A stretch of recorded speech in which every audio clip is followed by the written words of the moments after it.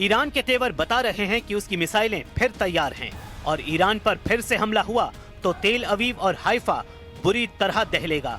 ये warning Iran से लगातार आ रही है। ईरान के बड़े बड़े जनरल लगातार इजराइल को वार्निंग दे रहे हैं। ईरान बार बार ये दावा कर रहा है कि उसने 12 दिन के युद्ध में अब तक अपनी पूरी ताकत का इस्तेमाल नहीं किया है और न ही अपनी नौसेना और IRGC की कुद्स फोर्स को तैनात किया है। और अगर ईरान पर दोबारा युद्ध थोपा गया तो इसका नतीजा इजराइल की संपूर्ण तबाही होगा।